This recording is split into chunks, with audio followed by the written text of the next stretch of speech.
Ryan with Miss.Geek here, and tonight I'm coming at you from my bedroom. So the shack isn't off limits, but I need to stay in the house to take care of my daughter who recently had surgery. When I say recently, I mean a few hours ago. So she's resting, and I have the opportunity to use my somewhat wobbly cam to do a video that I promised over a week ago, and that is some details about revision 2 of the QDX. And so I thought I had public details, but it turns out that they were not yet made public, and so they were made public yesterday, actually 2 days ago. It's been busy around here. So let's talk about these revisions to the QDX. First one here is that some resistors have been removed. They're of no consequence to you or me or anybody else, but they're a revision. They're a change. A big picking point for people has been the inductors L1, 5, 7, and 9, the ones on the back of the board that are surface mount pieces that need to be removed. And unfortunately, some have broken the pads when they removed them. The easiest way to do it, and I have showed this in my video, is to actually just add a little solder to each side of the SMD, and then crank your heat up just a little bit and go back and forth, side to side, side to side, and until they're both hot enough that they stay molten, and then it'll just pop right off.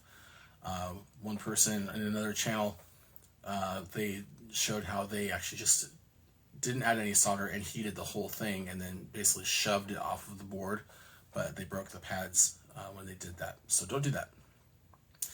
But in revision 2, you won't need to. Revision 2, they are actual through-hole parts. No desoldering needed. Just put them in like a few resistors. Easy peasy.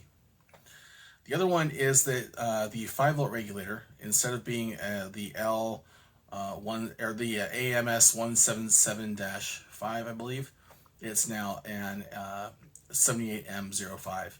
So that's a better part, which was learned with the QCX Mini. And of course, the QDX, believe it or not, was actually designed before the QCX Mini was.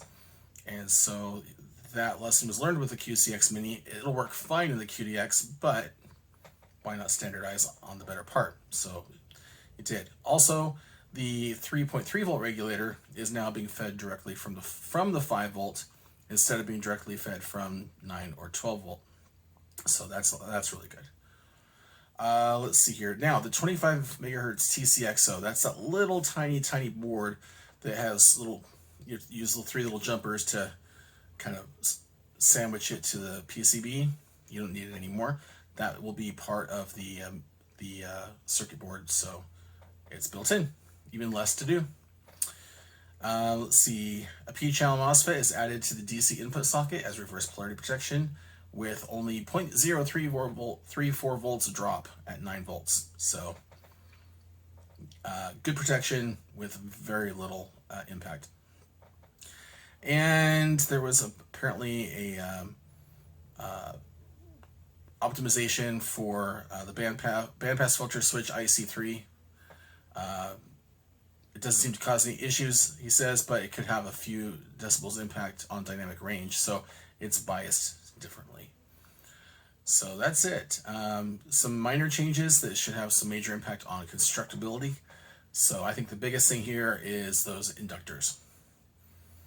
I think that is definitely the biggest thing. And of course, the not having to do those are fiddly. So I think that'll make it a lot easier to build. So that's definitely a good thing. Also, that little daughter card of the Tcxo, not difficult, but fiddly. So I'm glad that that's built in. And the rest are just some basic optimizations.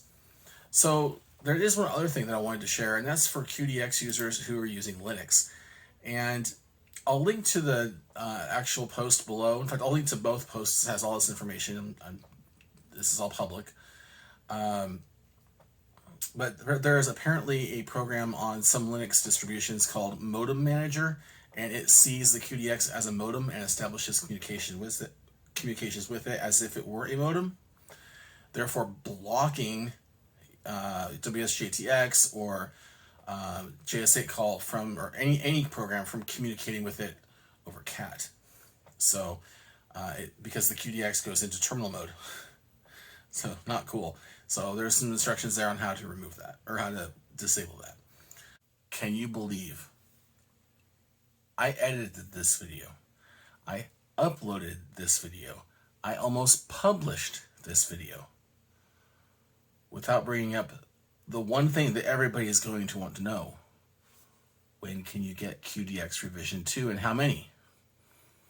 So, QDX Revision 2 Hans is hoping to have it available mid-December 2021. Hoping.